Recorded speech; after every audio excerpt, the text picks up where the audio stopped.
फिलिपियों अध्याय 4 और वचन 4 से पढ़ेंगे। प्रभु में सदा आनंदित रहो।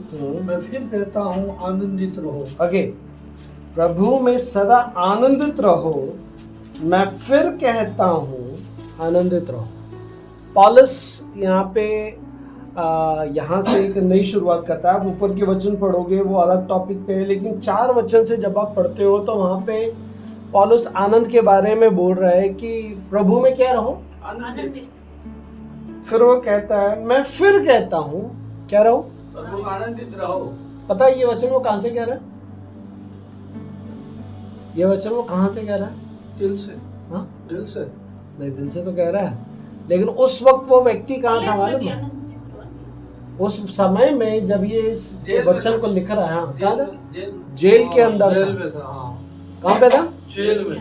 एक व्यक्ति जेल खाने के अंदर है, लेकिन वो कलीसिया को लिख रहा है प्रभु में सदा आनंदित रहो। फिर कहता है मैं फिर से कहता हूँ आनंदित रहो। एक बार ही बोल सकता था प्रभु में सदा आनंदित रहो, दोबारा क्यों बोला? ताकि लोगों को इस बात का एहसास कराए कि मैं जो तुमको लिख रहा हूँ ना, मैं इसको यहाँ पे जी रहा हूँ। क्योंकि पौलुस को पता है, लोगों को पता है कि मेरी स्थिति कहाँ की है, जेल की है।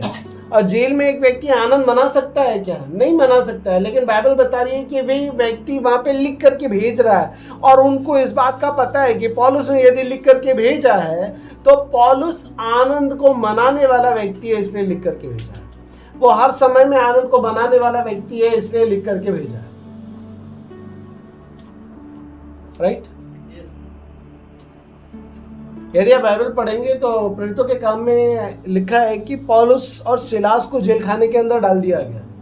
दीवार टूट गई थी। वो तो ठीक है, कहाँ डाल दिया गया? जेल खाने के अंदर। वहां पे क्या कर रहे थे? भजन गा रहे थे, महिमा गा रहे थे। लेकिन उससे पहले की न्यूज ये है, जेल खाने के अंदर डालने से पहले उनको मारे। कोड़े मारे थे ना? कोड़े नहीं मारे, बेत से मारे। बेट कोड़े जो तुझे मारे थे। बेत से मारे उनको, और बेत से मारने के बाद वो व्यक्ति को कहाँ डाल दिया? दोनों को जेल खाने के अंदर डाल दिया। बाइबल बताती है कि उनको जंजीरों से जकड़ा गया था, लहू मेरा लेकिन फिर भी दोनों के दोनों क्या कर रहे हैं? आनंद भजन गा रहे हैं परमेश्वर। और बाइबल बताती है आधी रात को जब लोग सो रहे होते हैं। यहाँ पे सोचने वाली बात यह है कि प्रभु, एक व्यक्ति जिसको जेल खाने के अंदर डाला गया, जिसको बेतों से मारा गया, एक इंसानी शरीर में जीने वाला व्यक्ति होगा, बोले ओए रे सिलास, अरे तू मेरा सेवक है रे, आजा थोड़ा सा दबा दे। बाद में मैं तेरे को दबा दूंगा, बहुत मारा रे। जानवर लोग हैं ये, लोग मारते हैं उनको, क्या गलत किया हमने? ऐसा बोला क्या? नहीं बोला।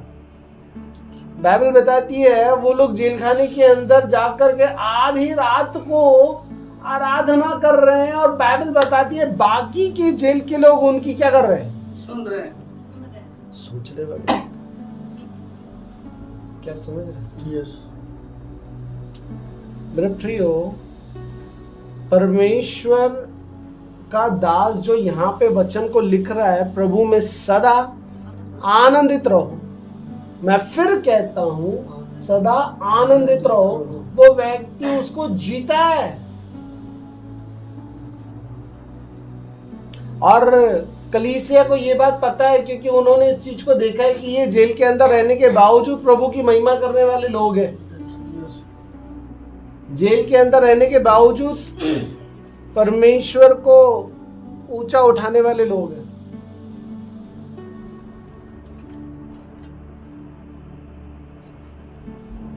क्या आप समझ रहे?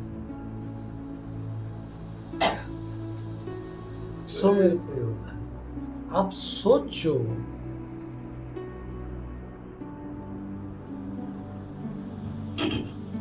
कि यदि ये व्यक्ति इस बात को बोल रहा और लिख रहा है, क्यों?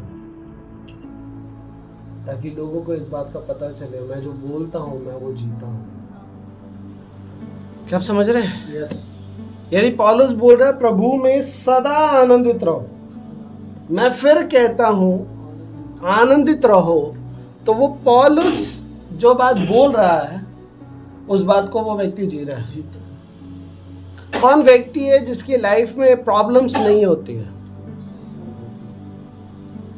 हर कोई अलग अलग प्रकार की समस्या से गुजर रहा है। यस, बताते नहीं। हर कोई अलग अलग प्रकार की समस्या से गुजरता है। हर कोई की समस्या अलग है। किसी को शरीर की दिक्कत है, किसी को मार पड़ी है, किसी को बीमारी है, किसी को कोई परिवार की तकलीफ है, किसी को शादी नहीं हो रही है। शादी की तकलीफ है, ये टॉपिक नंबर 6 प्रॉब्लम तो है। किसी को पति की दिक्कत है, किसी को पत्नी की दिक्कत है, किसी को सास ससुर की दिक्कत है, पत्नी की दिक्कत है, किसी को कोई और दिक्कत है। हर किसी को कहीं ना कहीं कुछ ना कुछ दिक्कत है। किसी का नशा नहीं छूट रहा है। किसी के नशे नहीं छूट रहे हैं, हैं? मेरे को तो नहीं है। हमको बोलना नहीं छूट रहा है, बढ़िया बढ़िया मिल गई प्रभु की दया से अच्छी। हैं? हर किसी की कोई ना कोई दिक्कत है, लेकिन पौलुस वहां पे एक बात को बताना चाह रहा है कि अपनी समस्या को यदि आप देखते रहोगे, आपको आनंदित नहीं है, मैं बोल अपनी समस्या में यदि आप रहोगे, आप कभी भी उस समस्या से बाहर नहीं आ पाओगे। यस, यदि आप अपनी समस्या पर ही पूरी तरीके से ध्यान केंद्रित करोगे, आप कभी भी बाहर नहीं आ पाओगे। प्रॉब्लम्स, दुनिया में ऐसा कोई व्यक्ति नहीं है जिसके लाइफ में प्रॉब्लम नहीं है। दुनिया में ऐसा कोई व्यक्ति नहीं है जो ये नहीं बोल सकता मेरी जिंदगी में समस्या नहीं है। दुनिया में ऐसा कोई व्यक्ति नहीं है जो ये बात का क्लेम ना करे कि भैया मेरी जिंदगी में तो सब कुछ सो रहा है, मेरी जिंदगी में कभी कुछ कोई नहीं है। प्रॉब्लम ही नहीं आती। ऐसा दुनिया में कोई नहीं है। पौलुस उन हर एक व्यक्ति के लिए यहाँ पे सेंटेंस को लिख रहा है और वो कह रहा है, प्रभु में सदा आनंदित रहो। मैं फिर से कहता हूं, आनंदित रहो। क्यों वो कह पा रहा है इस सेंटेंस को जेल खाने के अंदर रहने के बावजूद? क्योंकि उसको पता है मेरे आनंद का विषय ये नहीं है कि मेरे पास मैंने क्या कमाया है। मेरा आनंद का विषय ये है कि मैंने परमेश्वर को कमाया। मेरा आनंद का विषय ये है कि मेरा परमेश्वर मेरे अंदर है। मेरे आनंद का विषय ये है कि मेरा प्रभु जो है वो मुझे गाइड करता है। तकलीफ हर किसी के लाइफ में है। आपको पूछूंगा, आपकी भी है, इनको उनको इनको उनको उनको उनको सबको है, मेरे को भी है। लेकिन उस तकलीफ में आप और मैं एक मसीह जन होने के नाते एक आशा रख करके लेकर के चल सकते हैं। मेरा परमेश्वर जो है मुझे उन तकलीफों से निकालने के लिए सामर्थ्य है। Yes, yes, yes. यदि आज मेरी जिंदगी में दुख है, यदि आज मेरी जिंदगी में तकलीफ है, तो भी पौलुस बोल रहा है कि उस समय में आप आनंद मना सकते हो, इसलिए क्योंकि आप संसार के लोगों की तरह नहीं हो। समझते दीदी? हाँ, हमें तकलीफ है, हाँ हमारी समस्या है, हाँ हमारी प्रॉब्लम है, हाँ हमारी जिंदगी में कुछ घटा है, हाँ हमारी जिंदगी में कुछ चल रहा है, हाँ हमारी जिंदगी में सब बिगड़ा हुआ है। लेकिन पौलुस, एक व्यक्ति जो जेल के अंदर बैठा है, वो बोल रहा है भाई आनंद मनाओ। वो खुद मनाना है, इसलिए कलीसिया को भी बोल रहा है आनंद मनाओ। अब वो आगे बताता है, तुम्हारी कोमलता सब मनुष्यों पे प्रकट हो, प्रभु निकट है। तुम्हारी कोमलता, योर जेंटलनेस, मतलब नहीं, तुम्हारी कोमलता को क्या बोलेंगे, तुम्हारी नम्रता सब लोग देखना चाहिए, सबके साथ में दिखना चाहिए, सबको दिखना चाहिए। जब पौलुस और सिलास को जेल खाने के अंदर डाला गया, बेत मारने के बाद बाइबल बताती है वो वहां पे आराधना कर रहे थे, और जब वो वहां पे आराधना कर रहे थे, जेल खाने के लोग उनकी क्या कर रहे थे, सुन रहे थे। वो तकलीफ में थे, लेकिन उस तकलीफ के बीच में उन्होंने अपने आनंद को खोज निकाला था। क्या आप समझ रहे हैं? उस तकलीफ के बीच में उन्होंने अपने आनंद को खोज निकाला था, क्योंकि परमेश्वर का आत्मा जो उनके अंदर बैठा है वो उनके आनंद का विषय है। आपकी मेरी तकलीफ शारीरिक रीति से हो सकती है, शरीर से जुड़ी हुई चीजों से हो सकती है, लेकिन परमेश्वर का आनंद आपका आनंद है, और परमेश्वर के आत्मा के द्वारा आने वाला आनंद आपका आनंद है। वो आपको बलवंत करता है। आप जब उस तकलीफ से गुजर रहे हो, मुझे मालूम है कि उस तकलीफ में आपको सांत्वना मिल जाएगी, लेकिन वो सांत्वना आपके लिए सेटिस्फाइड नहीं है एक इंसानी रीति से। आपकी जिंदगी में सिर्फ आपको शांत होना काफी नहीं है जब तक कि वो समस्या जिससे आप गुजर रहे हो वो सॉल्व नहीं हो जाती। लेकिन जब तक कि वो सॉल्व नहीं हो रही, मान लो उदाहरण के तौर पे एक व्यक्ति जो है कैंसर से गुजर रहा है, अब उसको पता है इस प्रोसेस को कंप्लीट होने के लिए जो उसको थेरेपी वगैरह लगती है उसको 4 महीने लगेंगे। आज 4 महीने के बाद रिकवरी होने के लिए 1 महीना और लग जाएगा, मतलब कम से कम 4 से 5 महीने मेरे को जाएंगे। तो वो 5 महीने का आनंद कहां से लाएगा बताओ? आप आओगे आज उसको आनंद दे करके चले जाओगे, कल का क्या? आप आकर के दे करके चले जाओगे, वो रात तक क्या रहेगा? नहीं रहेगा, वो रात करके कहीं ना कहीं कुछ ना कुछ आ जाएगा। कल फिर क्या, परसों फिर क्या, नरसों फिर क्या, 30 दिन के बाद क्या, 40 दिन के बाद क्या, 50 दिन के बाद क्या? क्योंकि उसको तो 5 महीने उसी के अंदर गुजरना है। पास दिया 1500-150 दिन होते हैं। अब 150 दिन में 150 लोग आकर के तो तुझे आनंद नहीं दे सकते, करेक्ट? क्योंकि जब आप देखोगे अभी मेरे को रिकवरी होने लगी, तब वो उसके लिए आनंद का विषय हो जाएगा। अब मैं खा सकता हूं, अब मैं घूम सकता हूं, अब मैं पैन ओढ़ सकता हूं, मेरे को तकलीफ नहीं है। लेकिन उस 150 दिन का क्या करे? उन 150 दिनों का क्या करे? उन 150 दिनों तक क्या आप ऐसा घूमते रहोगे? मैं आनंद में नहीं हूं। भैया आपको क्या पता है? आपको मालूम है क्या कुछ? नहीं, मेरे को मालूम नहीं है, मेरे को पता भी नहीं करना। बट मैं आपको रीजन देना चाहता हूं, क्योंकि आप जिस परमेश्वर की अधीनता में हो वो परमेश्वर आपके आनंद का विषय है। मेरे आपका आनंद का विषय आपका परमेश्वर। यदि आप 6वां वचन पढ़ोगे, वहां पे लिखा है किसी भी बात की चिंता मत करो। भैया ये वचन ना वचन के अंदर ही अच्छे लगते हैं। बाइबल के अंदर ही अच्छे लगते हैं भैया, जिंदगी में ये हम नहीं कर सकते। वही तो मैं बोल रहा हूं, आप नहीं कर सकते। इसलिए आपको वो परमेश्वर की आत्मा दिया गया है जिसके द्वारा आप इसको जी सकते हैं, जिसके द्वारा आप वो एंजॉयमेंट उस दुख के समय में भी ले सकते हैं। उस दुख के समय में भी, उस तकलीफ के समय में भी आप एंजॉय कर सकते हैं। अब एक एग्जांपल देता हूं, किसी भी बात की चिंता मत करो। हम हर किसी के लाइफ में अपनी अपनी समस्याओं का आप इमेजिन करें, आपकी मेरी हर किसी की अलग अलग है। अब मैं एक एग्जांपल देता हूं। पिछले दिनों हम लोग, हमारा जो अभी अबैकस है उसके लिए हम लोग थोड़ा सा अपना मेहनत कर रहे थे, कुछ पैसा भी लगा रहे, कुछ अपनी मेहनत भी कर रहे, रिजल्ट नहीं आ रहा। हम मेहनत कर रहे हैं। अभी कल मेरी पत्नी मेरे को बोल रही थी, अरे इस समय के लिए तो हम न जाने कितने महीनों से इंतजार कर रहे थे कि मार्च आएगा, मार्च में हम ये करेंगे, वो करेंगे, ऐसा करेंगे और इसमें हमको रिजल्ट मिलेगा। और ये निकलते जा रहा है और ऐसा लग रहा है कि रिजल्ट नहीं आ रहा है, अभी क्या? और वो इतना टेंशन लेकर के बैठ गई कि उसका माथा दुखने लगा। और मैं घूम रहा हूं, मैं तसल्ली से हूं। मैं उसको एक ही चीज बोला, यदि मेरे परमेश्वर ने मुझे पिछले साल जिलाया, मेरे परमेश्वर ने पिछले साल मेरी जरूरतें पूरी करी, चाहे ये चले चाहे ना चले, चाहे इससे कुछ इनकम सोर्स आए चाहे ना आए, मेरा परमेश्वर मेरे को रोटी डालना जानता है। मेरा परमेश्वर मेरे लिए उपाय निकालना जानता है, इसलिए मैं टेंशन नहीं लूंगा। क्या समझ? आप अपने आनंद को कहां खोज रहे हो, कहां ढूंढ रहे हो? लोगों के शब्दों में, आज मिल जाएगा, शाम को वापस वैसे ही,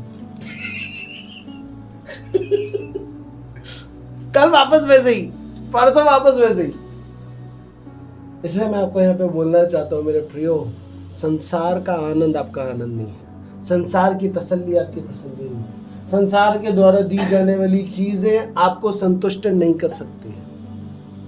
मैं आपको संतुष्ट के शब्द दे दूंगा, कोई और आपको संतुष्टि के शब्द दे देगा, वो 2 घंटे 4 घंटे के लिए अच्छे रहेंगे, 2-4 घंटे के बाद वापस वो वातावरण आना लाजमी है। नहीं तो अगले दिन वो आना वापस से लाजमी, वो आ जाएगा। लेकिन मैं आपको हमेशा का आनंद देने जा रहा हूँ। यदि आप उसकी कीमत समझ गए, आप तकलीफों में तो रहोगे लेकिन आपका आनंद उसमें से गायब नहीं होगा।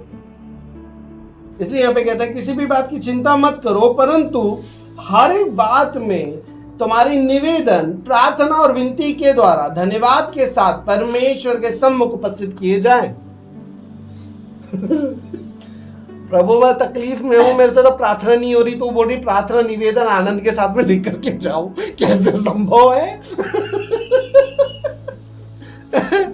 तो तकलीफ में हूं, मेरे तो इंसानों से बात करने का मन नहीं कर रहा, मैं प्रभु तेरे पास में क्या हूं?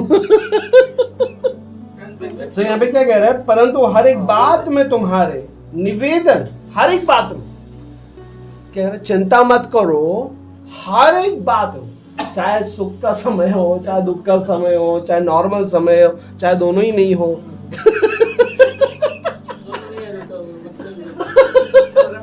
बस चल रही है, लाइफ चल रही है, दोरी सोरी जैसी सीधी सी। हर एक बात में तुम्हारे निवेदन, प्रार्थना और विनती के द्वारा धन्यवाद के साथ परमेश्वर के सम्मुख उपस्थित किए जाए। प्रभु मैं प्रार्थना और विनती कैसे करूं इस समय में प्रभु? सही है ना? अरे कोई तुझे आकर के नहीं बोल रहा, तू जाके परमेश्वर को बोल। समझ रहे?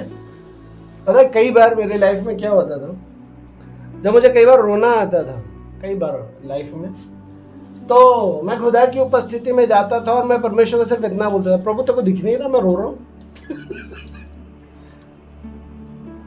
उसकी उपस्थिति में बैठे रहो, उसकी उपस्थिति में बैठे रहो। आपके आंसू आ रहे होंगे, उसकी उपस्थिति में बैठे रहो। समझ में आ रहा? आप सबको पता है, मैंने अपनी गवाही बताया जब मेरी इससे शादी होने वाली थी। तब मैं परमेश्वर को एक ही चीज बोलता था, प्रभु तू देख रहा है ना कितनी गड़बड़ियां हो रही है, मेरे घर वाले जबरदस्ती कर रहे है ना। तब मैं किसको बोलूं? उस समय किसी को बोल के फायदा नहीं है। मम्मी मेरी बात सुनेगी नहीं, पापा मेरी सुनने को तैयार नहीं, भाई लोग तो बस सूली पे चढ़ाने के लिए तैयार बैठे पड़े। बोले बकरा तो इसी को बनाना है, हलाल इसी को करना है, ये आगे जिंदगी देखते बैठे अपने को क्या करना, अभी तो बकरा हलाल करना है। उस वक्त मैं कहाँ जाता? बस एक ही जगह थी, मैं वहीं जाता। मैं रात को जाकर के उसके पास जाता, रोता। पता नहीं, शायद चुपके से मेरे मम्मी पापा आ जाते, देख लेते और वो वापस चले जाते, बोलते अभी इसके पास जाना अच्छा नहीं। एक बार किसी ने बोला था, वो चुपके से ऊपर जा के रोता रहता था, पता नहीं क्यों। याद नहीं आ रहा, मेरे मम्मी पापा में से दोनों में से किसी एक ने बोला। मैं कहाँ जाता उस वक्त? खुदा के सानिध्य में, उसकी उपस्थिति में। जब मेरे पापा गुजरे तब लोगों ने ये इल्जाम लगाया कि ये मसीहत में चले गया ना, इसलिए इसके पापा गुजर गए, इसकी वजह से गुजर गए। मुझे मेरे पापा का हत्यारा घोषित कर दिया।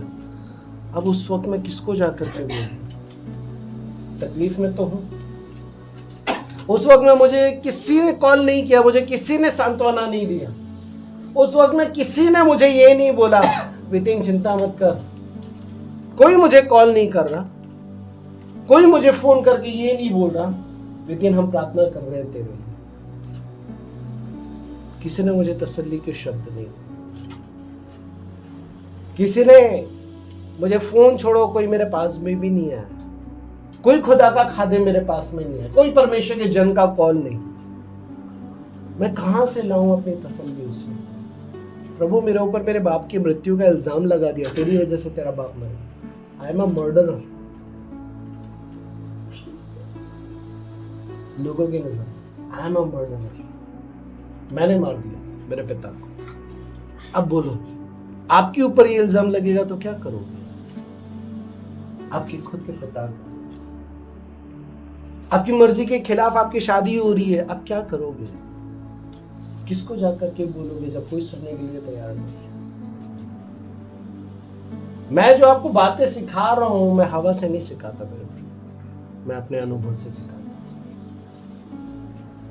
आप जिस प्रकार की समस्या से गुजर रहे हैं, वितिन ऑलरेडी उससे गुजर चुका है, पौलुस ऑलरेडी उस चीज से गुजर चुका है, इसलिए वो दोनों आज आपको सिखाना चाहते हैं प्रभु तेरा बल है। उस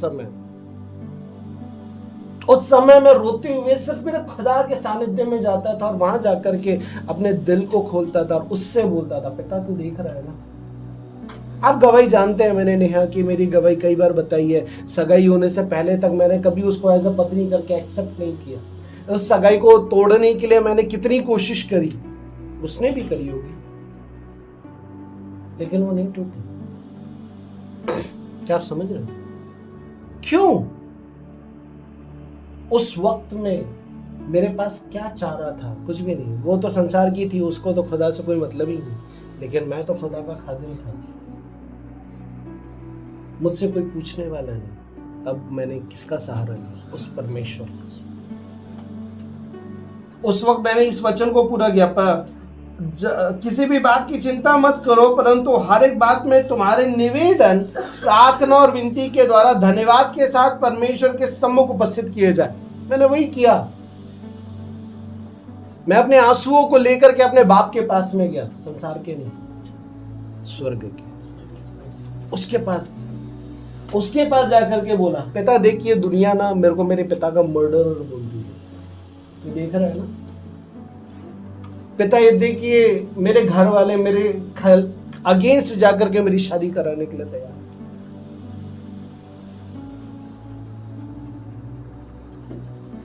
क्या आप समझ रहे हैं? जब हम लोग बीकानेर रहे, हम लोग के पास कुछ नहीं था।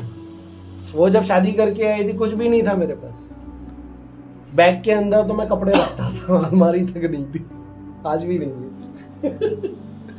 बैग के अंदर कपड़े रखता था।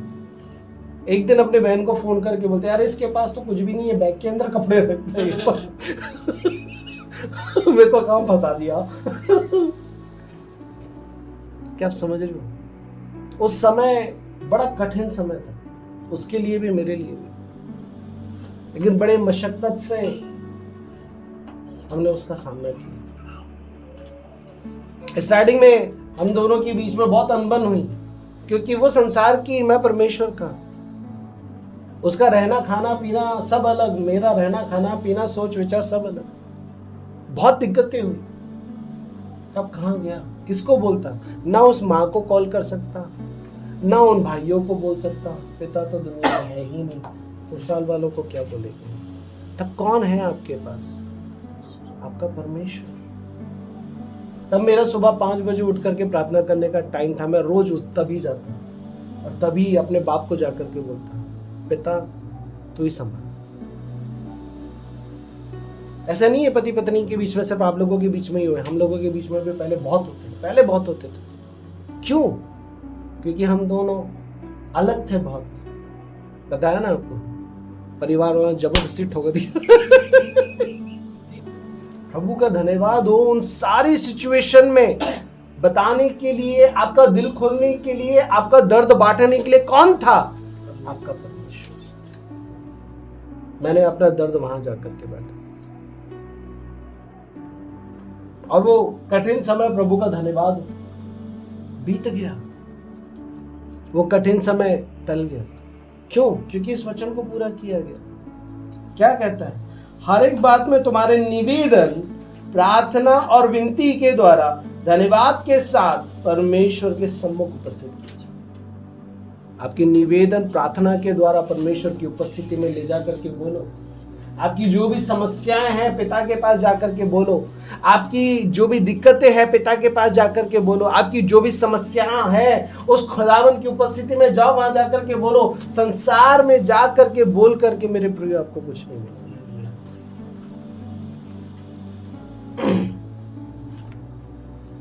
वो आपको कुछ समय की तसल्ली दे देंगे हो सकता है, और उसके बाद कल क्या होगा, परसों क्या होगा, नरसों क्या होगा। 150 दिन बाकी है ना, 10 दिन की तसल्ली से बाकी के 140 दिन कट जाएंगे।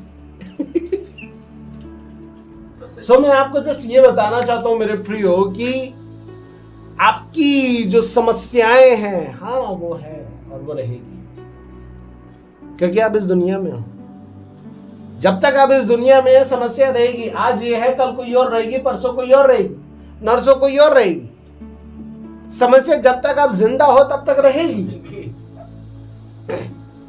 लेकिन आपके पास एक आशा है। उस समस्या में आप अपने खुदा के पास जाकर के उसको बोल सकते हैं, प्रभु तू देख रहा है ना मैं किस स्थिति से गुजर रहा हूं, मैं किन बातों से गुजर रहा हूं। हम जब अपनी तकलीफ में थे, हम दोनों को संभालने के लिए कोई नहीं था। हमारी जिंदगी में जब शिकायत आई, जस्ट 25 दिन की वो हुई थी, मैं इसको लेकर के आ गया। हम दोनों को कोई नॉलेज नहीं, हमारे साथ में कोई बूढ़ा बुजुर्ग नहीं, हमको किसी ने फोन करके नहीं बोला बच्चों को कैसा संभालना चाहता है। हमको किसी ने कुछ नहीं बताया, हमको किसी ने साथ नहीं निभाया, हमको किसी ने फोन करके इनफैक्ट पूछा तक नहीं कैसा चल रहा है आपका। क्या आप समझ रहे हैं? मैं जिस प्रिय आपको ये बताना चाहता हूँ, उस वक्त हमारा साथ देने वाला कौन था? हमारा परमेश्वर। उस वक्त में जब परमेश्वर को पता था इनकी लाइफ में शिकायत आ गई है, अभी इनको फाइनेंस की जरूरत पड़ेगी, परमेश्वर ने उसी वक्त में हमको अबैकस ला करके दिया। शिकायत के आने के जस्ट पहले अबैकस हमारे पास आया, लेकिन उस वक्त कुछ भी नहीं था उसका, ऐसे ही बस पड़ा हुआ था। लेकिन जैसे ये आई वो रनिंग में आ गया। उसके बाद में उससे इनकम सोर्स आना शुरू हुआ। इसके आने के बाद किसी ने फोन करके नहीं पूछा दिन कैसे चल रहा है तुम्हारा। क्या आप समझ रहे हो? लोग आपकी शादी करा देंगे, लोग आपकी जिंदगी में कुछ और करवा देंगे, लेकिन उसके बाद वो आकर के आपको पूछेंगे भी नहीं। लेकिन मैं आपको ये बोलना चाहता हूं, जिस परमेश्वर के सानिध्य में आप बैठते हैं,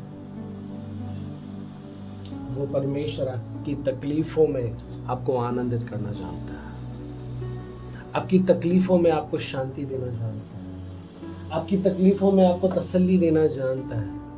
लेकिन आपको उसकी उपस्थिति में बना रहना पड़ेगा,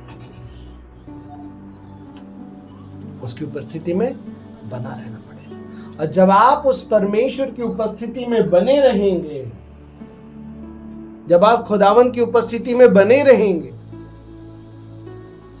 आप उस आनंद को एंजॉय कर पाएंगे जो जेल में रहते हुए पौलुस एंजॉय कर पा रहा है। वो बोल रहा है प्रभु में सदा आनंदित रहो। इधर प्रभु में सदा आनंदित रहो। मैं फिर से कहता हूं आनंदित रहो। उसका 2 बार कहने का कारण क्या है? उसका 2 बार कहने का कारण यह है कि प्रियो, परिस्थितियां आपको आनंद मनाने नहीं देगी। परिस्थितियां आपको यू से यू लेकर के आ जाएगी। कई बार परिस्थितियां ऐसी आ जाती है कि ऐसा लगता है या तो तू खत्म हो जा, नहीं तो मैं हो जाता। कई बार परिस्थितियां तो ऐसी आ जाएगी या तो तू यहां पे रह जा, नहीं तो मैं रह जाता। कई बार परिस्थितियां यहां तक आ जाएगी कि लगेगा कि प्रभु अब तो सब ऊपर हो गया है, पानी तो नाक से ऊपर पहुंच गया। लेकिन उन सारी परिस्थितियों में आपका साथ निभाने वाला आपका परमेश्वर है मेरे प्रियो। यदि आप 7वां वचन पढ़ेंगे, वहां लिखा है तब परमेश्वर की शांति। कब? जब आप उस खुदावन की उपस्थिति में जाकर के अपनी बातों को रखोगे, जब आप उस खुदावन की उपस्थिति में जाकर के अपने दुखों को बांटोगे, जब आप उस खुदावन की उपस्थिति में जाकर के अपनी चीजों को बोलोगे, तब परमेश्वर की शांति जो समझ से बिल्कुल परे है, समझ में, तब जाकर के उस खुदावन की शांति आपकी जिंदगी में, जो आपकी समझ के बाहर है, आपकी जिंदगी के ऊपर कंट्रोल लेगी। क्यों? क्योंकि आप अपने दुख के समय में आप अपना रोना नहीं रोते। हाय रे काय करो रे झाला रे।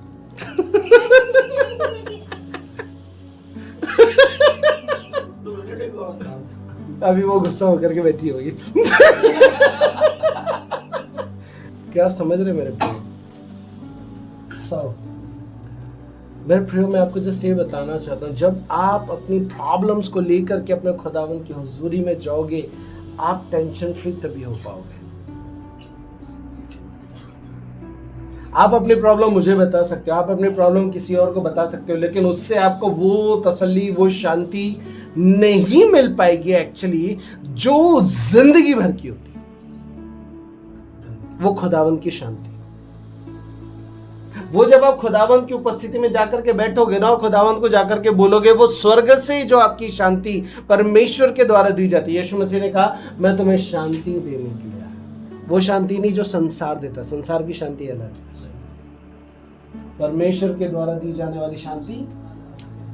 और जब वो परमेश्वर की शांति आती है ना, आप तसल्ली से भर जाते हो,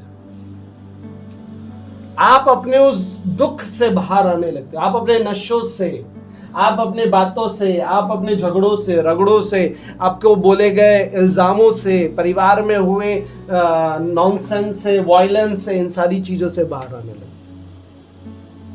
खुदावंद की असीम शांति।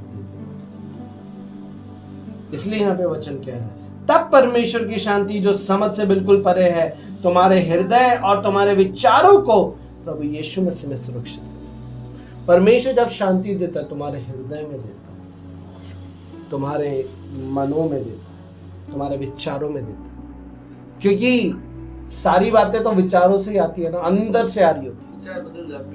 तब परमेश्वर वो शांति तुम्हारे अंदर डाल देता है। जब वो शांति अंदर डाल देता है तब कोई आपको सांत्वना दे चाहे ना दे, तब कोई आपकी सुधि ले चाहे ना ले, तब कोई आपको बात करे चाहे ना करे, आप वहां से आनंद को अपने आप देख पाते हो। ये उसके समान है। वाह प्रभु ने कितना अच्छा एग्जांपल दिया। जब मूसा जो है, मूसा के पास बड़ी भीड़ है, जब वो उनको मिस्र से लेकर के निकला और उसके पास आकर के बोल रहे हैं, अरे भाई तू तो जंगल में लेकर के आ गया उनको मारने के लिए, पीने के लिए तो पानी चाहिए यहाँ पे। और मूसा भी टेंशन में आ गया, प्रभु पानी कहां से लाऊं जंगल के बीच में। और जंगल के बीच में पीने का पानी कहां से लेकर के आएगा। परमेश्वर ने बोला जा जाकर के चट्टान से बात कर। कहां पे बात कर? परमेश्वर बात करने को बोल रहा है, चट्टान को जाकर के बोल, वो पानी निकाल देगा। और खुदा का शुक्र है उसने चट्टान को गया, लेकिन गलती कर दी, बोला नहीं, लाठी मार दी, तो पानी आ गया। और जब वो पानी आया, सबकी जो प्रॉब्लम थी, सबकी प्रॉब्लम का समाधान हो गया। समझ रहे? मैं वही आपको बताना चाहता हूं, मूसा कहां गया? परमेश्वर के पास गया। आप अपनी समस्या मूसा के पास ला सकते हो, मूसा आपकी समस्या वहां लेकर के जा सकता है। इससे अच्छा ये है मूसा के पास ना आकर के सीधा उसके पास जाओ। वो डायरेक्ट पानी दे देगा तुमको। और जब वो दे देगा खत्म, कोई दिक्कत कौन नहीं। समझ रहे? फिर सब कुछ फ्री। अरे प्रभु तेरा धन्यवाद, तूने टेंशन फ्री कर दिया। और आपकी वो परमेश्वर की वो शांति आपके जीवन में जब आएगी, तब दुनिया का सारा बोझा जो है खत्म। इसलिए यीशु मसीह ने कहा, हे बोझ से दबे हुए लोगों मेरे पास आओ। यीशु के पास जाओ मेरे बाबा। अरे मेरी बहनों, अरे मेरे भाइयों, यीशु के पास जाओ। अपने बोझ को खुद मत लेकर के चलो। नहीं प्रभु मैं 10 किलो का रख लूंगा, प्रभु चिंता नहीं। वो बोल रहा है, अरे तू वो भी काय को रख रहा है, छोड़ रही। वो बोल रहे, नहीं प्रभु मेरे को 10 किलो का बोझ बहुत अच्छा लग रहा है। ले भाई तू घूम ले। जब तक आप अपना बोझ जाकर के उतारोगे नहीं, वो आपका बोझ कैसे लेगा? मेरे कहने से आपका बोझ नहीं लेगा। आपका बोझ आपको खुद उसकी उपस्थिति में जा करके देना पड़ेगा। और जब आप अपना बोझ उसकी उपस्थिति में जा करके दे दोगे, आप टेंशन फ्री हो जाओगे। हन्ना की तरह। हन्ना को उसकी जो सौतन थी, रोज बोलते रहती और वो बोझ लेकर के ऐसे घूमते रहती, ठीक करा लेकर के। क्या बोल रहा था? बोझ। अपना बोझ लेकर के प्रभु के पास जाओ और अपना बोझ उसको दे दो ना। आप अपना बोझ उसको दे दोगे, उसके बदले में वो अपनी शांति आपको दे देगा ना मेरे प्रियो। आपको क्या इंपॉर्टेंट है, वितीन भैया को अपना बोझ देकर के उससे अपनी शांति को लेना, नहीं, या फिर परमेश्वर को अपना बोझ देकर के उससे अपनी शांति को लेना? बेहतर क्या है? परमेश्वर। परमेश्वर। क्या आप समझ रहे हो? आप वितीन भैया को अपना बोझ दोगे, लेकिन वितीन भैया आपका बोझ नहीं उठा सकता। वो आपको तसल्ली के कुछ वर्ड दे देगा, वो आपके लिए प्रार्थना कर देगा, लेकिन जब तक आप खुद अपना बोझ नहीं उतारोगे परमेश्वर के सामने जाकर, वो पूरी तरीके से खत्म नहीं होगा। इसलिए मैं आपको बताना चाहता हूं, अपना बोझ अपने प्रभु पर ले जाकर के डाल दो। और जब आप अपना बोझ वहां ले आकर के डाल दोगे, तो वो वचन में कहता है, हे बोझ से दबे हुए लोगों मेरे पास आओ, मैं तुम्हें विश्रांति दूंगा। वो शांति देगा तुमको, वो तसल्ली देगा, वो तुमको जिस आनंद से भरेगा, वो आनंद बहुत बड़ा होगा और वो आनंद आप संभाल नहीं पाओगे। मैं जिस आपको ये बताना चाहता हूँ, उस खुदा के सानिध्य में जाकर के अपनी सारी बातों को उसकी उपस्थिति में, जैसे हन्ना ने किया, उसकी जो सौतन थी उसको रोज टीचते रहती, बच्चा नहीं था, रोज टीचती। एक दिन की घटना बाइबल बताती है, वो परेशान हो गई, बहुत ज्यादा अपने बोझ से दब गई। वो दब करके कहाँ गई? भवन में गई परमेश्वर के, और वहां जाकर, है ना, ऐसे ही आप में से कुछ कर रहे होंगे, यहाँ प्रभु का जन देख रहा है, दारू पी करके आई है क्या? बड़बड़ बड़बड़ करे जा रही है, आवाज तो निकल नहीं रही है इसकी, दारू पी करके आई है ये दिन में। और वो प्रभु का जन बोल रहा है, ए तू कब तक क्या मतवाली रहेगी? हे प्रभु के जन, क्या बात कर रहा तू? तौबा तौबा तौबा तौबा। नहीं प्रभु, मैं दुखियारी हूं प्रभु, ऐसा मत बोलो।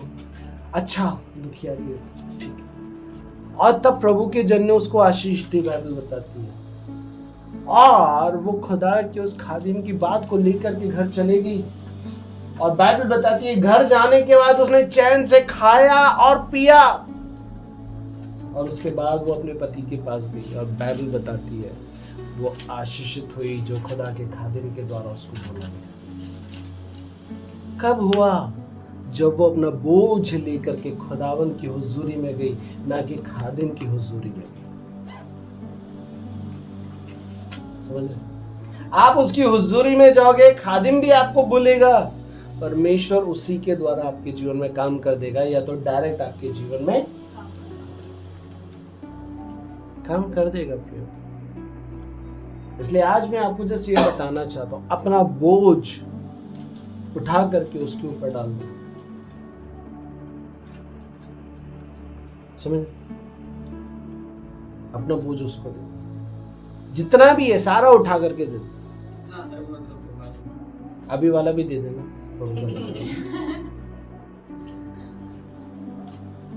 सही है? हाँ भाई, उससे क्या होगा?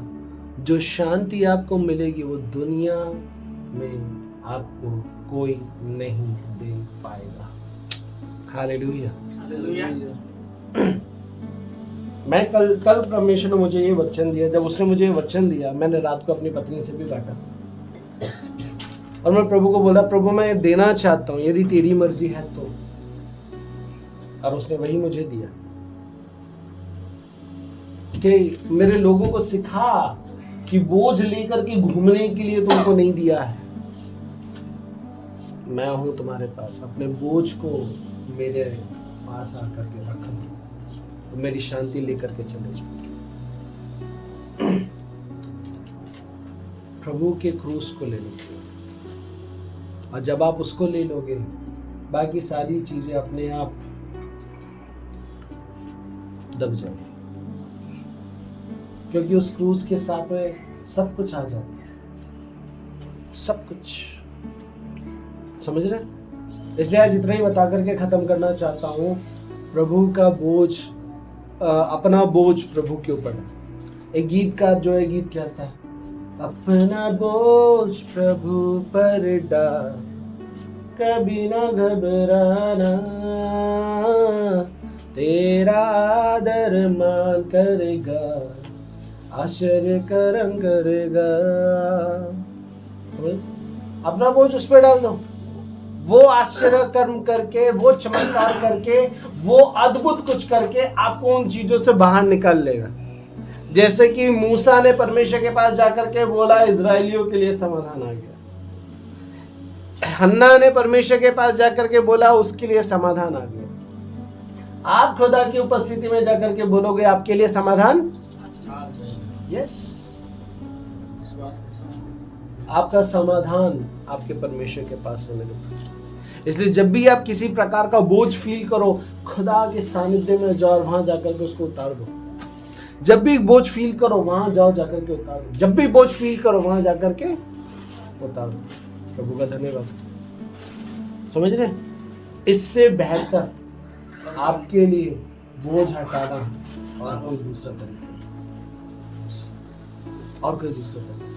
और जब आपका बोझ परमेश्वर की उपस्थिति में जाकर के उतरेगा और वहां से जो शांति आएगी, वो जिंदगी भर की होती है। परमेश्वर अपनी शांति कभी वापस नहीं लेता। उसने एक बार दे दिया तो दे दिया, वो दानी इंसान है। समझ में आया? परमेश्वर ने एक बार कोई चीज दे दी, वो वापस नहीं मांगता उसको दोबारा। इसलिए आज यही बता करके खत्म करना चाहता हूँ, अपना बोझ अपने प्रभु पे डाल दो और उससे अपनी शांति को ले लो और उस शांति को लेकर के अपनी जिंदगी जीना शुरू करो। आमीन। इस वचन के द्वारा खुदा आशीष करे।